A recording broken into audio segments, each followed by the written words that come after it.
वालेकुम। आपको आवाज आ रही है बच्चों?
अच्छा बच्चों, मुझे बता दो, आवाज आ रही है आपको?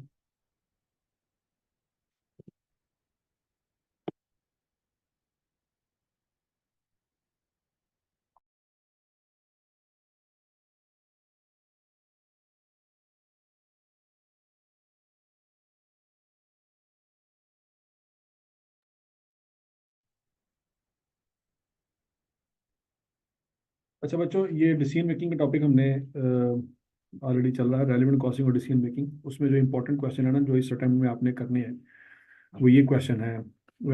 रेलिवेंट कॉस्टिंग में Dell limited, smart processing limited, bounce enterprises, ring limited, global, topaz, as contracted, ये टॉपिक इंपॉर्टेंट है। रेलिवेंट कॉस्टिंग आपकी कंप्लीट हो जाएगी। और डिसीजन मेकिंग में फिर server, bauxite, lily, NK enterprises, Jupiter, yellow, galaxy, Karsaz, snooker, AG electronics, Zimbabwe, सियाब, yellow, cappuccino, cricket chemicals और जी केमिकल्स। ये क्वेश्चन बड़े इंपॉर्टेंट है डिसीजन मेकिंग में। इसमें आपने जो येलो मैंने यहाँ पे हाईलाइट किए हुए हैं, इसकी ऑलरेडी मैंने वीडियो बनाई हुई है, वो आपको इस के साथ मिल जाएगी, क्या कहते हैं, इस प्ले लिस्ट में ये सारी वीडियोस मिल जाएगी। हम वो क्वेश्चन डिस्कस करेंगे जो वीडियोस में ऑलरेडी अवेलेबल नहीं है, वो हमने आज डिस्कस करने हैं। ठीक है जी। जिस तरह से ये सवाल है जी, minimum price of special order. Minimum price of special order मतलब इसका कंसेप्ट क्या होगा जी रेलेवेंट कॉस्टिंग में, कि आपको एक दिया जाएगा सिनेरियो कि आप ऑलरेडी कुछ काम कर रहे हैं और आपको एक नया ऑर्डर मिला है और आपने उस ऑर्डर को कंप्लीट करना है। तो आपने देखना है कि उसमें रेलेवेंट कॉस्टिंग कौन कौन सी हो सकती है, और उसको रेलेवेंट कॉस्टिंग को प्रिंसिपल को फॉलो करते हुए आपने क्या करना है जी, मिनिमम प्राइस निकालनी है। मिनिमम प्राइस वो प्राइस होती है कि जितनी आपकी कॉस्ट होगी आप मिनिमम उतना ही चार्ज करेंगे, उससे नीचे आप नहीं जा सकते। तो आपने रेलिवेंट कॉस्टिंग के प्रिंसिपल के तहत जिस तरह से आपके प्रोडक्ट की, आपके प्रोजेक्ट को उसको मुकम्मल करने की जो कॉस्ट आएगी ना, वो आपकी मिनिमम प्राइस होगी। उसके ऊपर बच्चों दो तरह के सवाल आए हुए हैं। एक स्प्रिंग 2023 में आया हुआ है, एज कॉन्ट्रैक्टर्स, और एक रिंग लिमिट का सवाल आया हुआ है स्प्रिंग 2020 में। ये 2023 वाला जो है क्वेश्चन नंबर 1, एज कॉन्ट्रैक्टर, उसकी वीडियो आपको मिल जाएगी। रिंग लिमिट की वीडियो आपके पास अवेलेबल नहीं है, वो हम आज डिस्कस करते हैं। क्वेश्चन स्प्रिंग 20 का क्वेश्चन नंबर 4 है।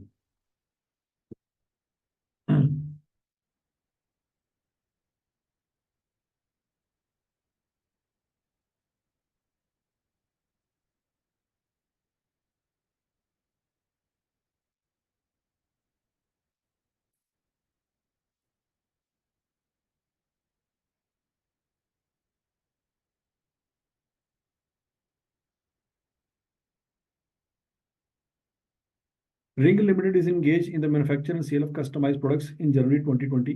RL entered into an agreement with Gamma Limited for manufacture and supply of 3,500 units of a customized product Zinc at 4,000 per unit.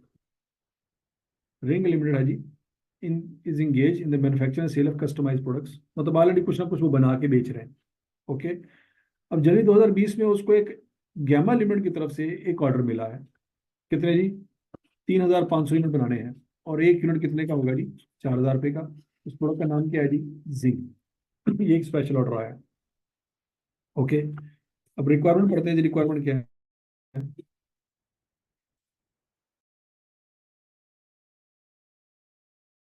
By using the relevant cost approach, कब 20 number का सवाल है। ठीक है जी। अब ये सवाल बच्चों हमने देखना है।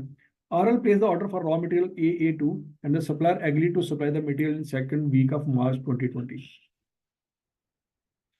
RL place the order for raw material AA2 and supplier agreed to supply the material in second week of March 2020. RL also hired skilled labor for the production of zinc. However, in February 2020, GL went bankrupt. ठीक है जी। मतलब GL से क्या हो रहा था, gamma limited जिसने हमें ऑर्डर दिया था वो बैंकरप्ट हो गया है। इसका मतलब है ऊपर वाला ऑर्डर कैंसिल हो गया। अच्छा, ऊपर वाला ऑर्डर कैंसिल हो गया, अब हम वेले बैठे हो। अच्छा, तो उसके ऑर्डर कैंसिल होने से पहले पहले जो हम चीजें मंगवा चुके थे, अब हम नई सूरत हाल में जब जाएंगे ना, वो हमारे लिए इररेलेवेंट हो जाएंगी। अगर अगर हमने मटेरियल बाय कर लिया है और उसका कोई अल्टरनेटिव यूज नहीं है, उसकी रेलेवेंट कॉस्ट जीरो हो जाएगी। और अगर हमने स्किल लेबर भी हायर कर लिया, उनको पेमेंट भी कर दी है, परमानेंट लेबर है, उनको पेमेंट कर चुके हैं 1 महीने की 2 महीने, और बाद में बंदा बैंकरप्ट हो गया है, तो वो जो पेमेंट हमने कर दी वो जाया हो जाएगी। ये बात हमने सिंपल याद रखनी है। लेकिन अगर उसका फ्यूचर में कोई फायदा हो जाएगा, जो खर्चा माजी में कर चुके हैं उसका फ्यूचर में अगर कोई फायदा हो जाएगा, तो हमारे लिए रेलेवेंट कॉस्ट होगी। ठीक है। A2 का रॉ मटेरियल बाय कर चुके हैं। RL pays the order for raw material and agreed to supply the material in second week of March 2020। ठीक है जी। अब उसने ऑर्डर दे दिया है और अभी आया नहीं है, तो हो सकता है कि हम उसको कैंसिल कर सकते हो। अगर तो कैंसिल कर सकते हो तो जो जुर्माना में पड़ेगा ना वो रेलेवेंट कॉस्ट होगा। ठीक है जी। मतलब जुर्माना जो में पड़ेगा वो बेसिकली हमारा डूबा हुआ पैसा है, क्योंकि हमें अब वो कॉन्ट्रैक्ट अगला मिले या ना मिले, वो पैसे हमने देने देना है जान छुड़ाने के लिए। बरत RL has recently been approach by Sigma limited, एक तीसरी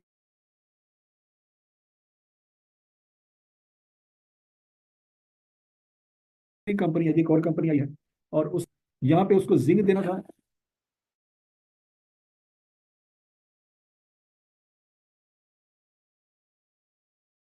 वहाँ पे हमें प्रोडक्ट चेंज करना पड़ेगा। सिग्मा लिमिटेड के साथ बातचीत चली, वगैरह हमें वो जिंक तो नहीं चाहिए, लोग बना रहे थे, उसमें थोड़ी सी मॉडिफिकेशन चाहिए। तो हमने उसमें थोड़ी सी मॉडिफिकेशन करके एक नया प्रोडक्ट का नाम रखा है डी जिंक, वो हमने देना है, which is modified version of zinc. RL can use the ordered raw material and the hired skill labour for this product. हाँ जी। अब अगला पॉइंट है, अगर तो वो यूज ना कर सकता होता तो ये सारे जाया हो जाते, और जाया होने पे जितना भी खर्चा होता वो आपकी डूबी हुई कॉस्ट होती, वो रेलिवेंट ना होती। लेकिन वो कह रहा है कि भाई वो चूंकि मार्च में आ रही हैं चीजें, वो इस्तेमाल हो सकती हैं, तो ठीक है। अब वो अगर इस्तेमाल हो सकती है इस प्रोडक्ट के लिए, तो वो इस प्रोजेक्ट के लिए रेलिवेंट होगी। पुराना प्रोजेक्ट खत्म हो गया। The production of these zinc will take 3 months। Following information has been provided in this regard. ठीक है जी। डी जिंक जो है वो 3 महीने लेगा, और मजीद जो फॉलोइंग इंफॉर्मेशन है वो रेलिवेंट है जी। Machinery, specialized machinery will be needed to produce D zinc. Following proposals are under consideration. Number one, lease machinery for 3 months at monthly lease rental of 2.5 lakh and an upfront payment of refundable security deposit of 5 million. The upfront payment will be financed through running finance at 25 to 20% per annum. As per the lease terms, monthly maintenance cost of 15,000 will be borne by the lessor. Number one, इस project को maintain करने के लिए हमें machinery चाहिए, और machinery हमें मिलेगी रेंट पे। लीज का मतलब यहाँ पर रेंट है। ठीक है जी। 3 महीने का रेंट हमें पड़ेगा at a monthly rental of 2.5 lakh रुपया। तो 2.5 लाख रुपया हमें हर महीने पे करना पड़ेगा, और अब फ्रंट पेमेंट हमें 5 मिलियन की पे करनी पड़ेगी। लेकिन अगर मशीन को हम कुछ नहीं करेंगे तो हमें क्या हो जाएगा, वो 5 मिलियन वापस मिल जाएगा। लेकिन 5 मिलियन हमारे पास है कोई नहीं, वो 5 मिलियन हम लेंगे बैंक से। जब बैंक से लेंगे तो डेफिनेटली बैंक हमें सूद लगाएगा, वो जो सूद होगा वो रेलेवेंट कॉस्ट होगी। क्योंकि अगर ये प्रोजेक्ट एक्सेप्ट नहीं करते, अगर मैं प्रोजेक्ट एक्सेप्ट नहीं करते, तो ये मशीनरी हमें जरूरत नहीं है। मशीनरी की जरूरत नहीं है तो 5 मिलियन की सिक्योरिटी की जरूरत नहीं है। तो 5 मिलियन की सिक्योरिटी की जरूरत नहीं है, हम बैंक में नहीं जाएंगे। तो जब बैंक में नहीं जाएंगे तो 20% सूद हमें पे नहीं करना पड़ेगा। क्योंकि हम ये प्रोजेक्ट एक्सेप्ट कर रहे हैं, हमें 5 मिलियन बैंक से लेना पड़ेगा। तो हमें जब 5 मिलियन बैंक से लेना पड़ेगा तो उसके ऊपर जो सूद है वो देना पड़ेगा, वो रेलिवेंट कॉस्ट हो जाएगी इस प्रोजेक्ट की। ठीक है जी। तो 5 मिलियन हमें बैंक से लेके इनको सिक्योरिटी के तौर पे देना पड़ेगा, जो कि बाद में वापस मिल जाएगा, वो मसला नहीं है। 5 मिलियन का मसला नहीं है, लेकिन 5 मिलियन के ऊपर जो 20% सूद हमें पे करना पड़ेगा ना, वो रेलिवेंट है हमारे लिए। The monthly maintenance cost of 15,000 will be borne by the lessor. और फिर 15,000 उसकी मेंटेनेंस कॉस्ट है, वो हमारा सरदर्द नहीं है, और जिसने हमें मशीन दी होगी उसकी सरदर्द है, क्योंकि हमने 2.5 लाख रुपए पे करना है। तो इस सिनेरियो में बच्चों 2.5 लाख रुपए हमारे रेलिवेंट कॉस्ट है, और 20% 5 मिलियन का 3 महीनों के लिए जो है इंटरेस्ट, वो हमारी रेलिवेंट कॉस्ट होगी। ठीक है जी। अच्छा, दूसरी ऑप्शन एक और भी है। एक तो ये ऊपर वाली ऑप्शन होगी, प्रपोजल वाली। अच्छा, पहले इसमें देख लेते हैं कि हमें कितना खर्चा पड़ेगा। एक तो हमें 2.5 लाख रुपया पर मंथ ये पड़ेगा, और एक हमें इंटरेस्ट पड़ेगा। इंटरेस्ट निकाल लेते हैं जी, 5 मिलियन इंटू 20% इंटू 3/12। 3/12 ऐसे टोटल इंटरेस्ट आ जाएगा। अगर हमें 1 महीने का इंटरेस्ट चाहिए तो हमें 1/12 कर लेते हैं। 5 मिलियन इंटू 20% डिवाइड बाई 12,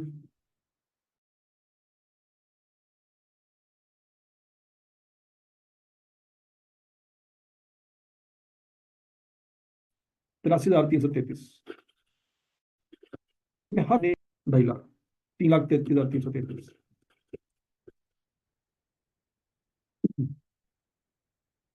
हमें हर महीने 3,33,333 का खर्चा पड़ेगा, ये बात याद रखिएगा, पर मंथ।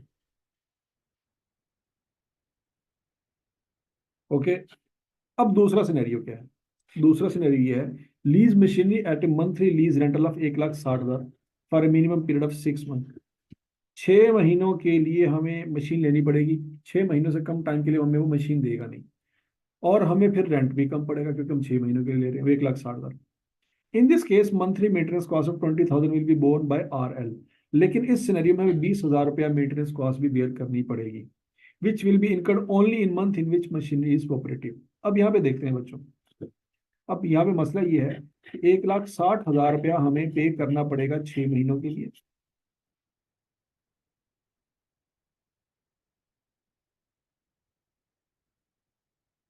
9,60,000 हमें पे करना पड़ेगा टोटल, और 20,000 हमें पे करना पड़ेगा सिर्फ उन 3 महीनों के लिए जिसमें हमने काम करना है। तो 20,000 मतलब 3, 60,000 ये बन गया। टोटल बन गया जी 10,20,000। 10,20,000 बन गया। अब ये 10,20,000 टोटल 6 महीनों का खर्चा है, लेकिन हमने तो 3 महीने काम करना है, तो हमें पर मंथ कितना पड़ा? 3,40,000। अब आप बताएं कौन सी ऑप्शन आपके नजदीक बेहतर है। ऊपर वाली ऑप्शन में 1 महीने का हमें रेंट पड़ रहा है 3,33,000, और नीचे वाली ऑप्शन में हमें 1 महीने का रेंट पड़ रहा है 3,40,000। क्या ख्याल है कि मशीनरी में कौन सी ऑप्शन एक्सेप्ट की जाए? ये जरा बताइएगा मुझे।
हाँ जी, पहले वाली ऑप्शन, वेरी गुड, शाबाश। अब पहले वाली ऑप्शन जो हम एक्सेप्ट करेंगे, ये पर मंथ था। हमने चूंकि प्रोडक्ट का पूरा लाइफ साइकिल की कॉस्ट निकालनी है, तो हम इसको 3 महीनों से मल्टीप्लाई करके टोटल आंसर निकालेंगे, क्योंकि हमारे लिए तो वही रेलिवेंट है। अच्छा जी। अब बच्चों, अगला सिनेरियो है जी डायरेक्ट मटेरियल का।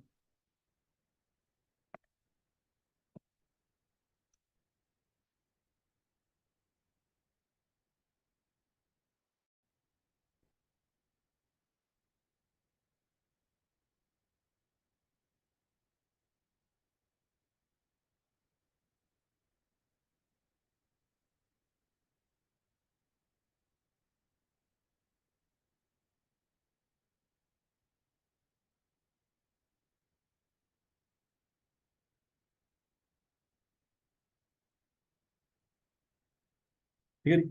अगर हम बच्चों लिखेंगे सबसे पहले मशीनरी,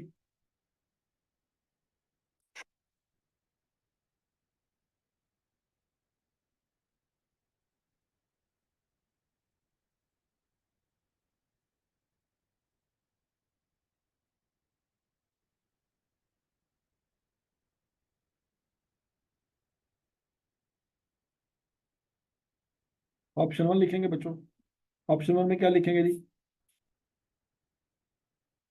2.5 लाख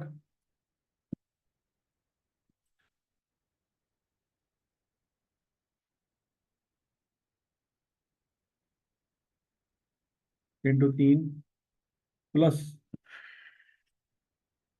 इंटरेस्ट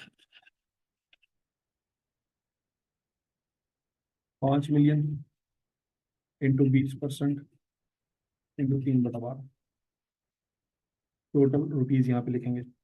ये बन गया 7.5 लाख। यहाँ पे भी लिखा जा सकता है, खैर 7.5 लाख ये बनता है, और 5 मिलियन इंटू 20% इंटू 3/12, 2.5 लाख ये बनता है। तो फाइनल अमाउंट आती है 10 लाख, जो कि हमारे लिए रेलिवेंट कॉस्ट होगी। ठीक है जी, ये आपको होपफुली समझ आ गया जी, मशीनी वाला पॉइंट कंप्लीट हो गया। अब डायरेक्ट मटेरियल देख लेंगे। Following raw material will be required for manufacturing of each unit of D zinc. 15 units of AA2। एक यूनिट के लिए बनानी चाहिए, एक यूनिट को बनाने के लिए लगेंगे, एक यूनिट, ईच यूनिट लिखा हुआ है, एक यूनिट को बनाने के लिए 15 यूनिट चाहिए जी AA2 के, जो हमने ऑलरेडी ऑर्डर दिया था पुराने सप्लायर को ऑर्डर मुकम्मल करने के लिए, लेकिन वो भाग गया बाद में GL। तो अभी वो AA2 का माल आ गया हमारे पास, 15 यूनिट चाहिए AA2 के, तो हमारा डी जिंक बनेगा। RL had already ordered 50,000 units of AA2 at 75 per unit under the original contract of zinc. The current market price of AA2 is 80 per unit. If the contract is not fulfilled, a penalty of 20% of contract value will be payable by RL. ठीक है जी। अब देखें, number one क्या, अब अगला point ये है कि आपने अगर ऑलरेडी बाय कर लिया था, तो ये 75 जो पर यूनिट है ना, ये आपकी रेलिवेंट कॉस्ट है।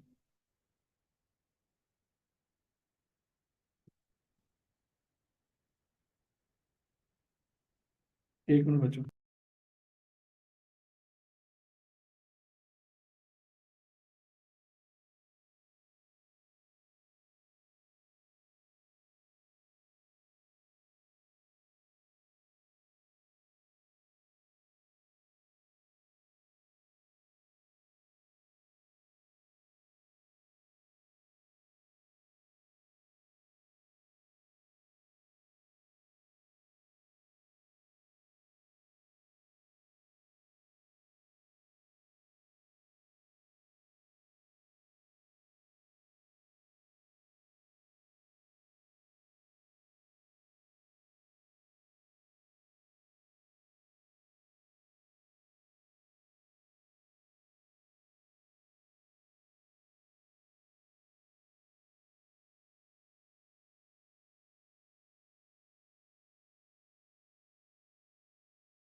अच्छा जी, अब अगला पॉइंट ये है बच्चों कि हमें 75 का हमने ऑर्डर दिया था। अगर वो कहता है कि अगर आपने एक्सेप्ट ना किया तो 20% जुर्माना पे करना पड़ेगा। ओके, तो जुर्माना डेफिनेटली उसी अमाउंट का होगा जो अमाउंट हमने तय की होगी। 50,000 यूनिट इंटू 75 कितनी अमाउंट बनती है जी? पहले निकाल लेते हैं। 37,50,000 रुपया हमने देना था, 50,000 यूनिट हमें आ जाने थे। ऑर्डर कैंसिल हो गया, हम कहते हैं भाईजान ये कैंसिल करो, हमें नहीं चाहिए। वो कहते हैं ठीक है, 37,50,000 रुपये का 20% जुर्माना दे दो। हम कहते हैं ठीक है जी, 37,50,000 का 20% जुर्माना निकाल लेते हैं, 7.5 लाख रुपए में जुर्माने का पड़ेगा। अब आप मुझे बताएं, अब चूंकि नया ऑर्डर आ गया है बच्चे, मुझे बताइएगा, नया ऑर्डर आ गया है, अब आपको यूनिट चाहिए ही चाहिए। तो आपकी रेलिवेंट कॉस्ट क्या होगी? 37,50,000 या 7.5 लाख, या इन दोनों को जमा करें या इन दोनों को माइनस करें? जरा अपनी अकल इस्तेमाल करें।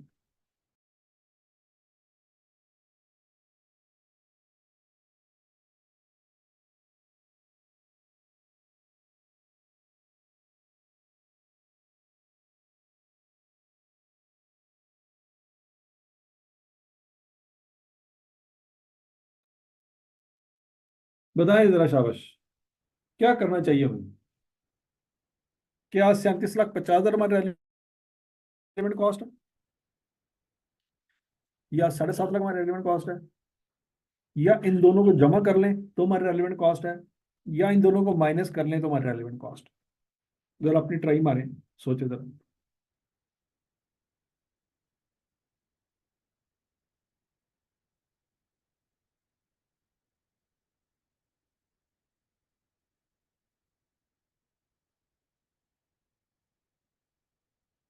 नहीं उस्मान मियां, देखो कॉमन सेंस यूज करो, कॉमन सेंस।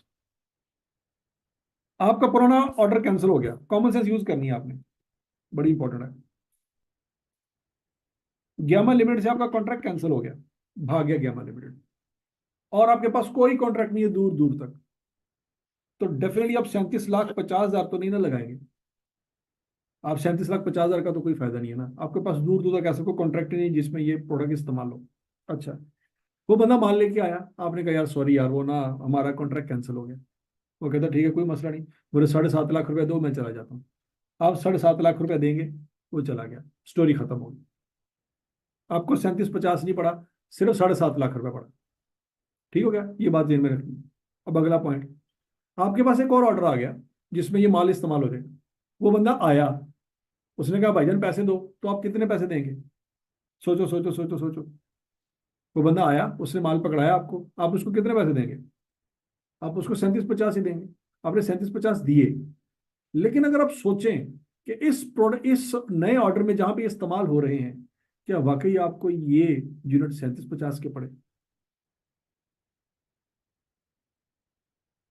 आप 37,50 तो देंगे उस बंदे को, लेकिन आपको इस ऑर्डर के लिए 37,50 नहीं पड़े। सोचो जरा।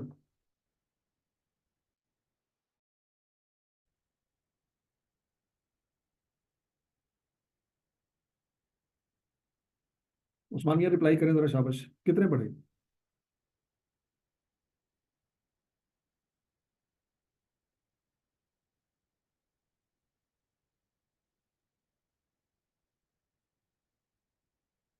रिप्लाई कर दो अल्लाह के बंदे, आई एम वेटिंग।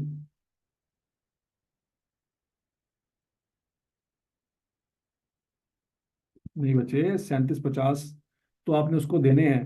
ये आपको जुर्माना पड़ने वाला था, जो जुर्माना अब नहीं पड़ेगा, इसको माइनस कर देंगे क्योंकि आपकी बचत हो गई है। ये जुर्माना पड़ जाना था, वो अब नहीं पड़ेगा। आपको हकीकत में नए प्रोडक्ट के लिए जो आपको खर्चा पड़ा है ना, वो 37,50 नहीं पड़ा, वो 30 लाख रुपए पड़ा है। क्या ये बात सही है?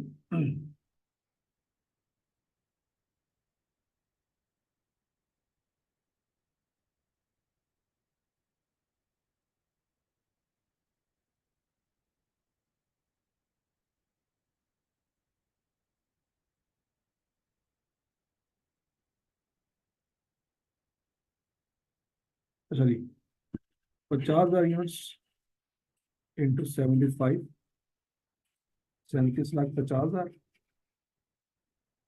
पेनल्टी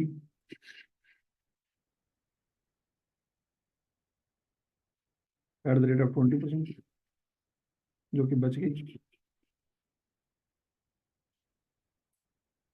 तो 30 लाख आपको ये पड़ गया। ठीक हो गया, प्लस अब अगला point.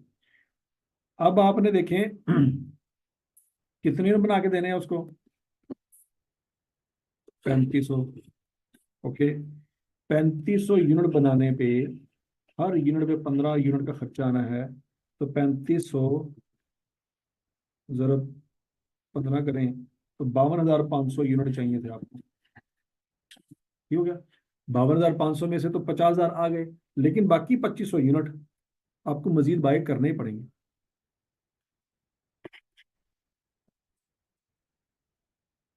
Further purchase. Further purchase कैसे निकालेंगे जी? 3500 यूनिट इंटू 15 माइनस 50,000 यूनिट आ गए आपके पास। ठीक हो गया? तो कितने बच गए जी? 2500। और 1 यूनिट अब मार्केट से जो बाई करेंगे, इस वक्त मार्केट से जो बाई करेंगे आपको 80 रुपये का मिलेगा। तो 2500 जरा 80, 2 लाख रुपए आपको ये पड़ गया, जो मजीद यूनिट बाई करने मार्केट से। तो ये आपको तकरीबन 3.2 मिलियन का आपको मटीरियल पड़ गया। क्या ये बात समझ आई है? बता दे रहा, शाबाश।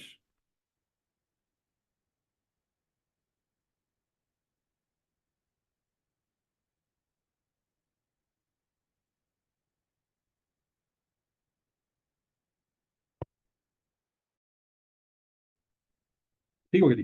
अब पॉइंट नंबर 2 है जी, 10 यूनिट्स ऑफ A78 चाहिए आपको। 1 यूनिट बनाने के लिए 10 यूनिट चाहिए।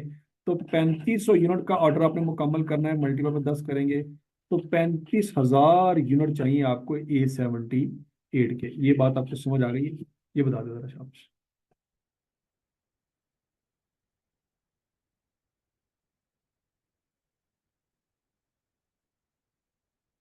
ठीक हो गया जी।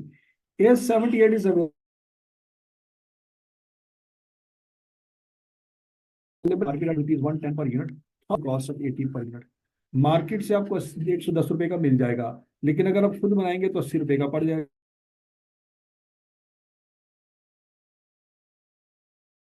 Fix cost would be absorbed at 20, अपने अब्सॉर्ब करना है।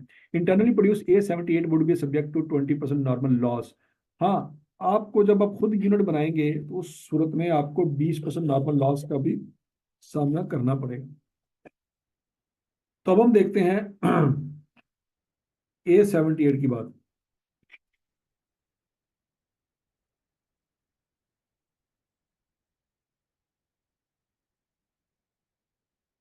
अगर हम परचेज करें, परचेज कॉस्ट कितनी पड़ती है जी? 35,000 यूनिट, 3500 जरूर 10 जरूर 110। पहले तो ये निकाले ना सीधा सीधा। 38,50,000।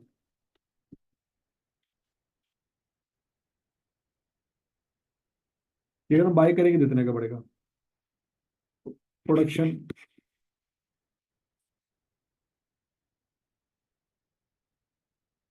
अगर हम उसको प्रोड्यूस करें तो फिर क्या होगा जी?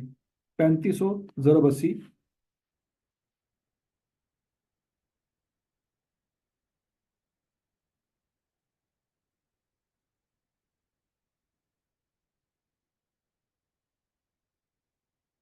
3500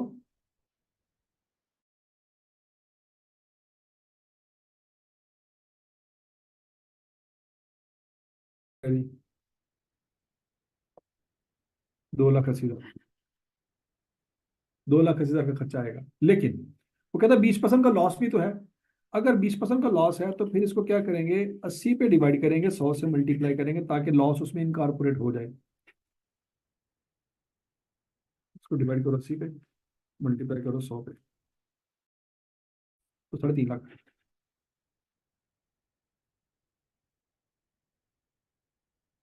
ठीक है जी? अगर 35,000 हो तो ये 35 लाख बन जाता है।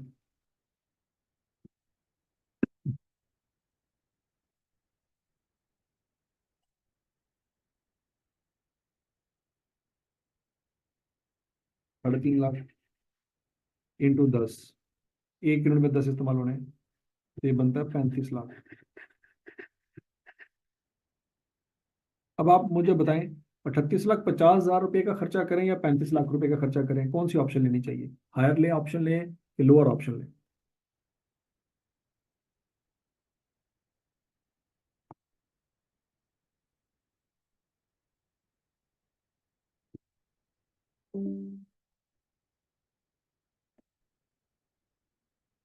लोअर, वेरी गुड, शाबाश। तो बच्चों ये वाली फाइनल ऑप्शन आगे आ रही है।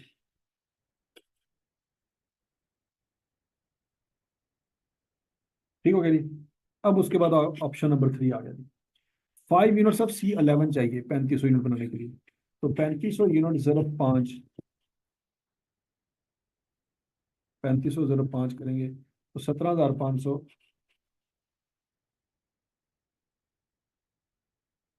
यूनिट चाहिए होंगे। ठीक है जी। Market price of C11 is 20 per unit.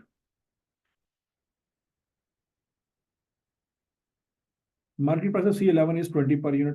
However, a substitute material D50 can also be used after processing it at a cost of 15 per unit.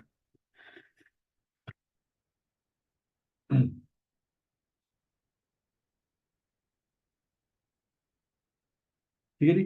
Market price of C11 is 20 per unit. तो एक unit market से मिलेगा 20 रुपए का। Substitute material D50 can also be used after processing at a cost of 15 per unit. Presently, 5,000 units of D50 is available in stock as a result of over purchasing for a previous order. ठीक है जी। वो कहता है कि अपने माल को पकड़ें, उसके ऊपर 15 रुपए का खर्चा करें और उसको इस्तेमाल करना शुरू कर दें। ओके। लेकिन मसला ये है कि अपना माल के जो 5,000 यूनिट है वो इस्तेमाल होंगे, हमें तो 17,500 चाहिए। अगर 5,000 अपना इस्तेमाल कर भी लें, फिर भी 12,500 यूनिट हमें मार्केट से बाय करना ही करना। ये बात जेहन में रखिएगा। ये 12,500 की तो कोई आपके दिमाग में कंफ्यूजन नहीं होनी चाहिए।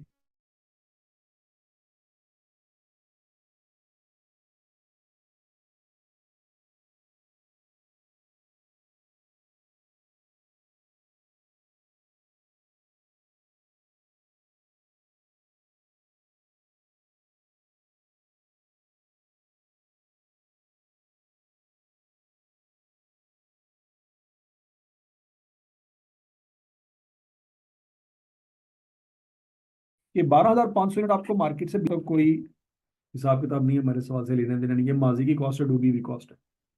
ठीक हो गया जी। इसका तो हमारे सवाल से कोई लेना देना नहीं है। And can be sold back to supplier at rate of 3 per unit. हाँ, ये रेलिवेंट कॉस्ट है। कैसे ये पैसे में मिल सकते हैं? अगर इस प्रोजेक्ट में इस्तेमाल ना हुए तो हम इसको बेच के 3 रुपए कमा सकते हैं, लेकिन अगर ये प्रोजेक्ट में इस्तेमाल हो गए तो ये 3 रुपए नहीं मिलेंगे। तो ये रेलिवेंट कॉस्ट है। प्रोजेक्ट इस्तेमाल हो या ना हो, इस 5 रुपए का कोई लेना देना नहीं। ठीक है जी। 3 रुपए का लेना देना है, 5 रुपए का कोई लेना देना नहीं है। तो बच्चों इसकी कैलकुलेशन करते हैं कि 5,000 यूनिट है। अगर हम उसको इस्तेमाल कर लें तो 3 रुपए कबाड़िए से मिल सकते थे, वो नहीं मिलेंगे। ठीक हो गया। फिर उन 5,000 यूनिट के ऊपर में 15 रुपए लगाने पड़ेंगे, तो 25,000 ये बनते हैं।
ये 15,005 75 बनता है।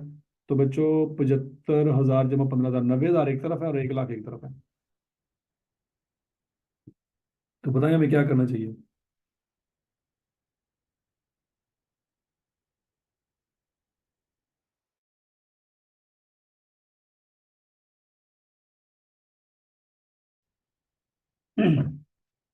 नब्बे हजार वाली कॉस्ट लेनी चाहिए। ठीक हो गया बच्चों।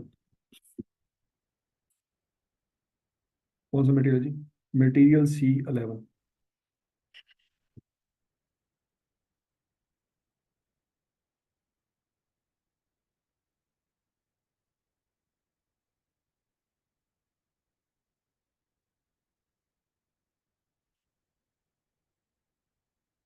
इंटरनल प्रोडक्शन कॉस्ट 5,000 यूनिट है। 15 रुपये भी इसके ऊपर खर्चा आएगा और 3 रुपये भी इसके ऊपर आएगा खर्चा। 5,000 ज़रा बढ़ा रहा हूँ, 90,000 का खर्चा तो ये आएगा सीधा सीधा। लेकिन परचेज करंट रिप्लेसमेंट कॉस्ट,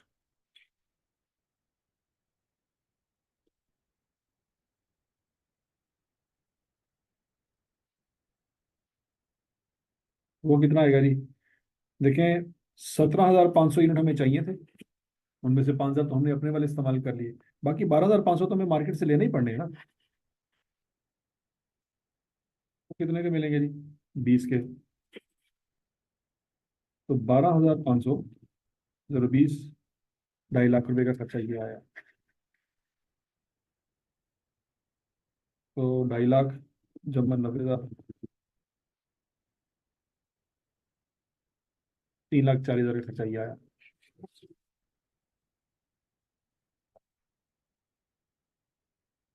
ठीक हो गया जी। तो बच्चों हमारे तीनों मटेरियल कवर हो गए, A2 भी हो गया, A78 भी हो गया, और C11 भी हो गया। अब उसके बाद है जी direct labour. RL had hired skilled labor from a third party at rupees 1,000 per hour under the original contract of Zing। ठीक है जी। हायर्ड उसने किया जी skill labour from third party 1,000 per hour. Zinc जब ओरिजिनल कॉन्ट्रैक्ट बनाना था ना, जो हमारा कैंसिल हो गया, उसमें हमने लेबर के साथ एग्रीमेंट कर लिया था कि हम 1,000 रुपया पर घंटा आपको पेमेंट करेंगे। If order from S L is not accepted, S L कौन था? सिग्मा लिमिटेड, जिसके साथ हमारा पहला कॉन्ट्रैक्ट कैंसिल हुआ था। नहीं सॉरी, वो तो गैमा था, GL, वो कैंसिल हो गया। अच्छा, वो कहता है अच्छा जी, ये वाला जो नया ऑर्डर है ये भी अगर हम एक्सेप्ट ना करें, 200 labour are would become idle and RL will have to pay 50% of the contract rate. तो 200 लेबर आर जो हमारे फारग हो जाएंगे, तो वो अगर कॉन्ट्रैक्ट कैंसिल हो गया तो ये हमें पढ़ने ही पड़ने हैं। इसका मतलब ये है कि ये 50% वाली कॉस्ट हमें पढ़नी ही पढ़नी है, जो मर्जी हो जाए। ये हमारी इररेलेवेंट हो गई। क्यों? कॉन्ट्रैक्ट एक्सेप्ट करें या ना करें, ये पैसे आपकी जेब में से जाने ही जाना है, ये इररेलेवेंट है। बाकी 50% कॉन्ट्रैक्ट एक्सेप्ट करेंगे तो पे करेंगे, कॉन्ट्रैक्ट एक्सेप्ट नहीं करेंगे तो नहीं पे करेंगे, वो रेलेवेंट है। ठीक है नी? ये बात याद रखिएगा। ये कमिटेड कॉस्ट है, इसको हम कहते हैं कमिटेड कॉस्ट।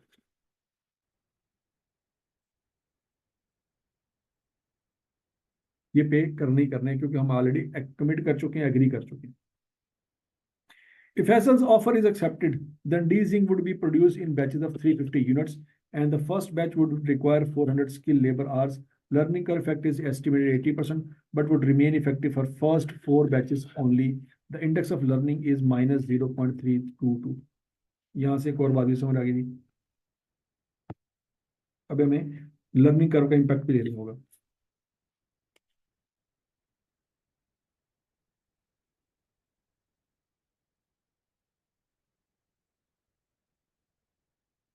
तो वर्किंग नंबर 1 करते हैं।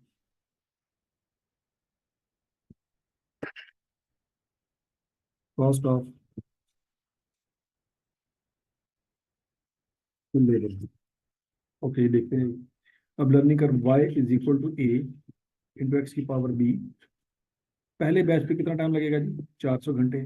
कितने बैचेस बनाने हैं जी? 4। पावर लर्निंग कर को उसने रेट दिया -0.322।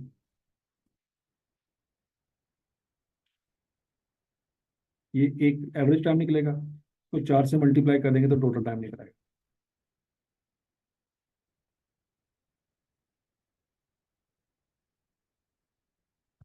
400 इंटू 4 की पावर -0.322 मल्टीप्लाइड बाई 4, 1023.9,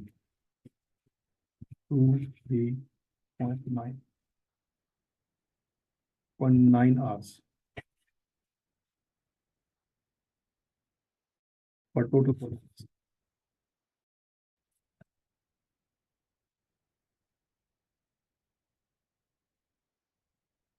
4 बैचेस पे टोटल ये टाइम लगेगा। अब हमने निकालना है कि चौथे बैच पे टाइम कितना लगता है। तो निकालने के लिए हम 3 बैचेस का टाइम निकालते हैं पहले।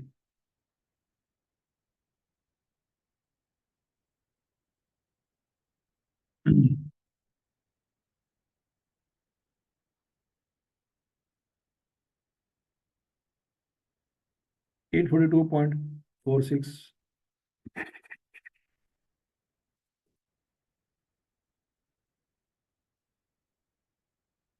hours for total 3 batches. 842.46 ठीक हो गया नहीं? अगर हम इसमें से माइनस कर दें तो आपके पास आवर्स आ जाएंगे for fourth batch only.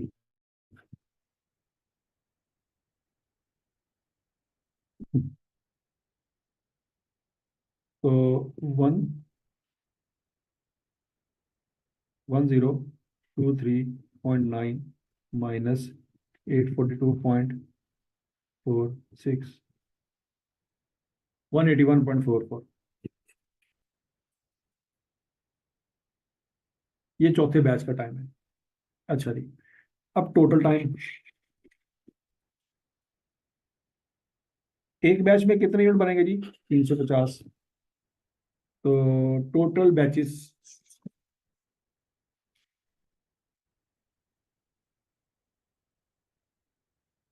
350 3500 unit बनाने हैं। एक बैच में 350 बनेंगे, तो 10 बैचेस में आपका काम मुकम्मल होगा। अब टोटल रिक्वायर्ड आवर्स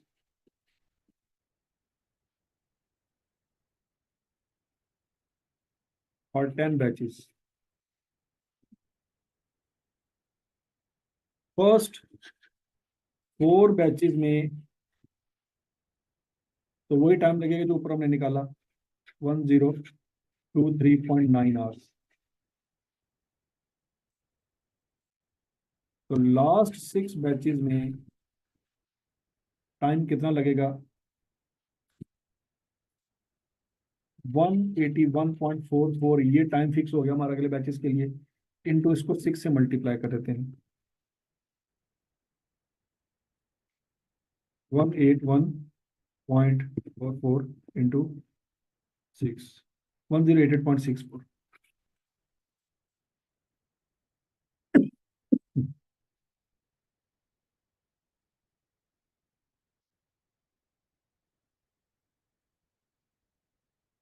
टोटल कर लेते हैं बच्चों। तो 1023.9 2112.54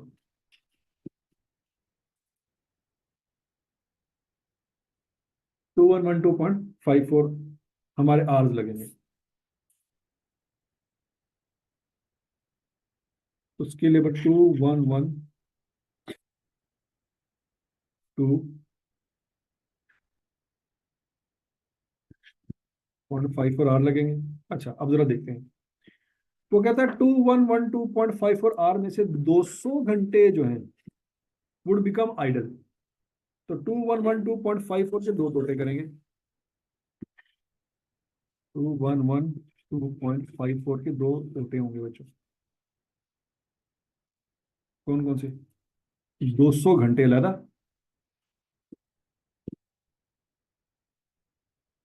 इसमें से 200 माइनस कर दें तो 1912 घंटे लगा। 200 घंटे जो है वो आइडल पड़े रहेंगे।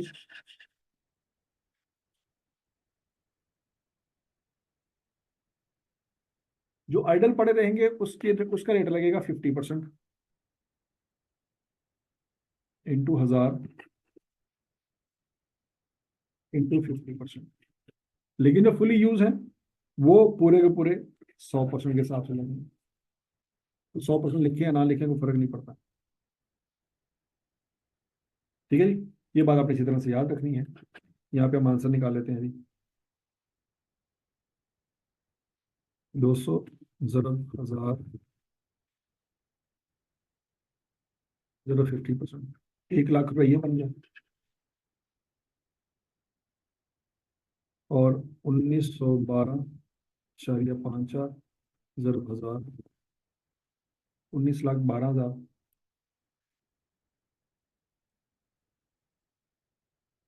540 टोटल करेंगे तो 20,12,540 बन रहा है।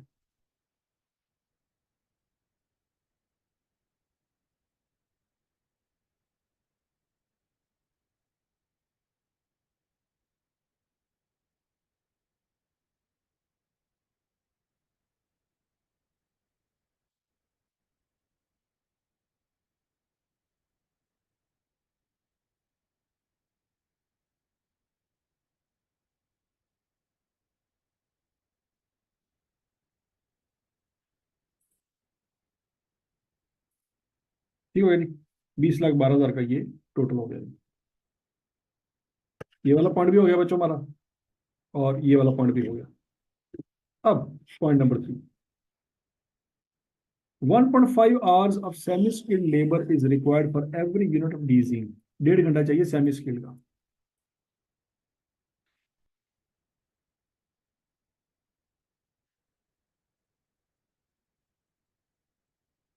ओके जी।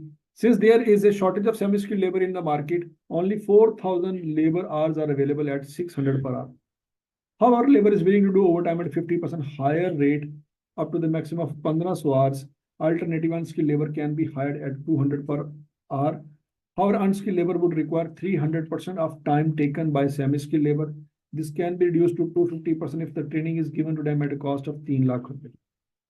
ठीक है जी। इसके ऊपर बच्चों अच्छी खासी वर्किंग है, इसको पहले आप समझ लें तो जरा 2 मिनट के लिए पढ़ लें कि इसमें करना क्या है, फिर इसको डिस्कस करता हूँ।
हाँ जी बच्चे, आपको समझ आया?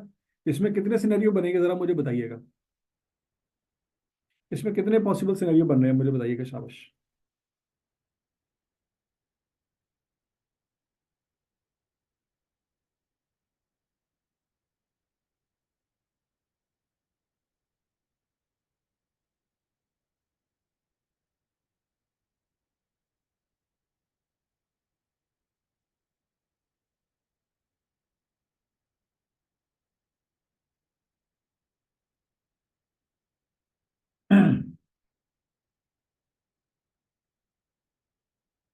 इसमें बच्चों 3 सिनेरियो बनते हैं, तीनों बारे में डिस्कस करते हैं।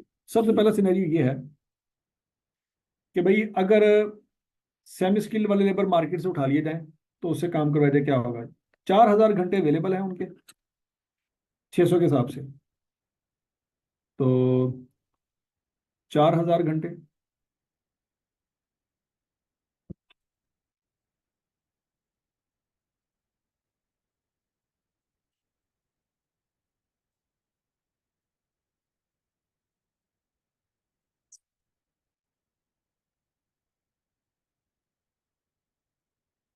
एग्जिस्टिंग,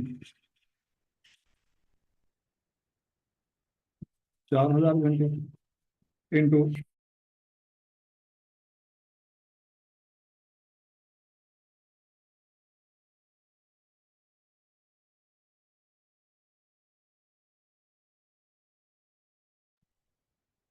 4,000 इंटू 600,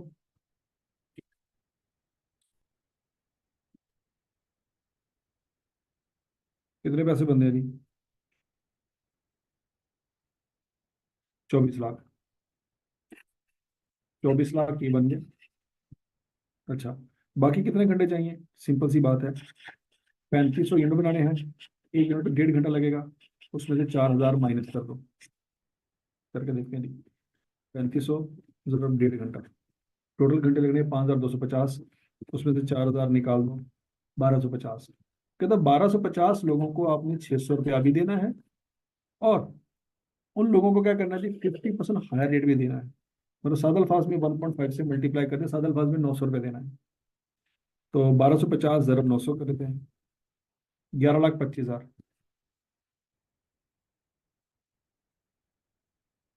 तो टोटल अमाउंट कितनी हो जाएगी जी? जब मैं 24 लाख, 35,25,000। ठीक हो गया जी।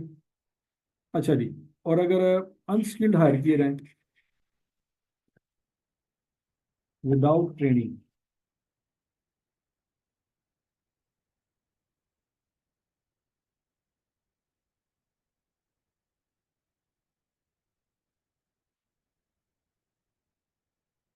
अगर अनस्किल्ड लेबर हायर किए जाए विदाउट ट्रेनिंग।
Without training. अच्छा जी, तो बच्चों अनस्किल्ड लेबर जो है 3500 ज़रब 1.5 ज़रब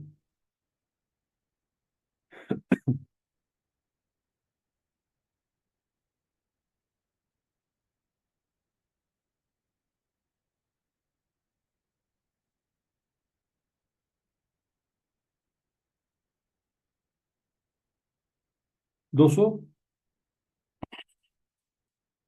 ज़रब 300% of time taken by semi skilled labour, ज़रब 300 कितने का पड़ेगा जी? 3500 ज़रब 1.5, हमारे घंटे लगेंगे जी 5250। अच्छा जी, हमने पेमेंट करनी है 200 की, कितनी पेमेंट बनती है? लेकिन वो 3 गुना ज्यादा काम करेंगे तो ज़रब 3 भी कर लेते हैं, 31,50,000 ये बनता है।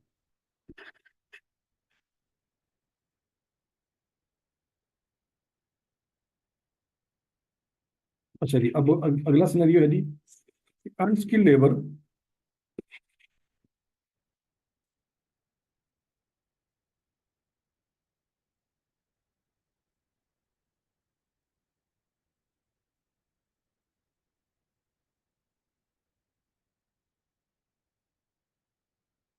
With training. अब विद ट्रेनिंग में क्या होगा बच्चों? 3500 ज़रब 1.5 ज़रब 200, ट्रेनिंग होगा तो उनका टाइम 300% की बजाय 2.5 लाख 250% लगेगा। ज़रब 250%, 3500 ज़रब 1.5 ज़रब 200 ज़रब 250%, तो 2.5 कर लेते हैं, 26,25,000।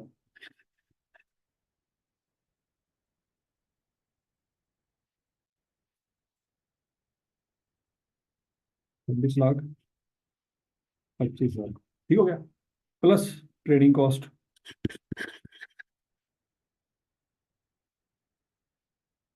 वो कितनी है जी? 3 लाख, वो भी ऐड हो जाएगी, तो ये 29,25,000 बनती है। अब ना हमने इन तीनों में से देखना है लोअर कौन सी लेनी। ठीक है जी, हमने लोअर अमाउंट लेनी है, तो लोअर अमाउंट जो बनती है ना वो ये बनती है।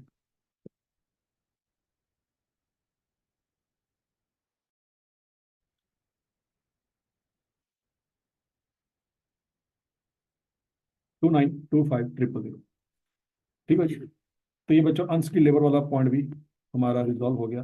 अब रह गया वेरिएबल ओवरहेड। वेरिएबल वुड है overhead would be charge at 125 पर स्किल्ड लेबर आवर। जितने स्किल्ड लेबर आवर के घंटे लगेंगे उतना वेरिएबल ओवरहेड चार्ज होगा। अब स्किल्ड लेबर आवर के जो घंटे लगेंगे वो हमने देखने हैं। ये हमने निकाला था 21,212 ज़रब 54। ठीक है जी, इसको हमने यूज करेंगे।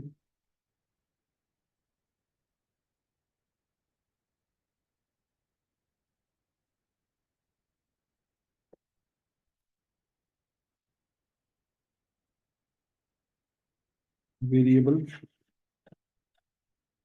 Overheads 2112.54 multiplied by 125। 2112.54 multiplied by 125 264067।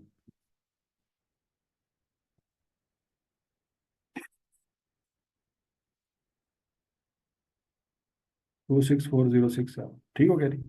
ये वेरिएबल ओवरहेड आ गया बच्चों। अब हम यहाँ पे टोटल कर लेते हैं टोटल रेलेवेंट कॉस्ट या टोटल बिड प्राइस जो भी है।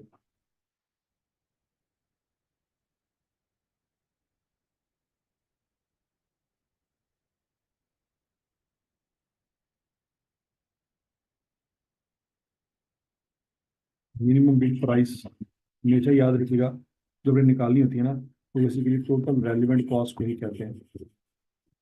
हम अज्यूम करते हैं कि हम 1 रुपया भी नहीं कमा रहे, जितना हमारा खर्चा आएगा हम उतना ही लेंगे, ये मिनिमम बिड प्राइस होती है।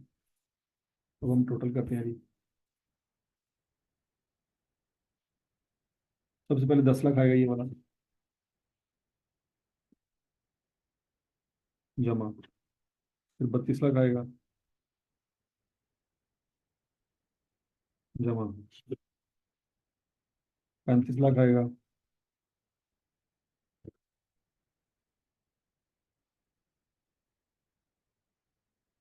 जमा। 3 40 आएगा, जमा।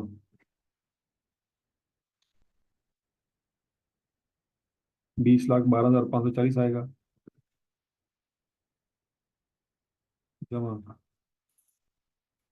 29,25,000 आएगा,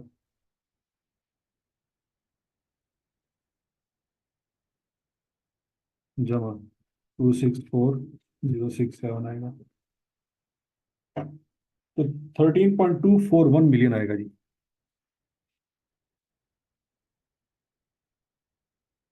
607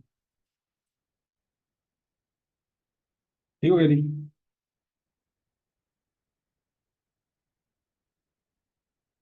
ये हमारी मिनिमम बिड प्राइस होगी, ये हमारी टोटल रेलिवेंट कॉस्ट होगी। ये बच्चों सवाल आया था स्प्रिंग 2020 में, 20 नंबर का सवाल आया। तो बहुत अच्छा रेलिवेंट कॉस्टिंग के ऊपर सवाल है। ये आपने अच्छी तरह से घर में बैठ के दोबारा ट्राई करना है। ये सवाल कर लें बच्चों रिंग लिमिटेड ठीक हो गया। और फिर उसके बाद ये इस कॉन्ट्रैक्टर की वीडियो भी आज मैं अपलोड कर दूंगा, तो इंशाल्लाह ये वाला जो रेलिवेंट कॉस्टिंग का टॉपिक आज आपका कंप्लीट हो जाएगा। होपफुली बच्चों आपको ये सवाल समझ आया होगा। थैंक यू, अल्लाह हाफिज़।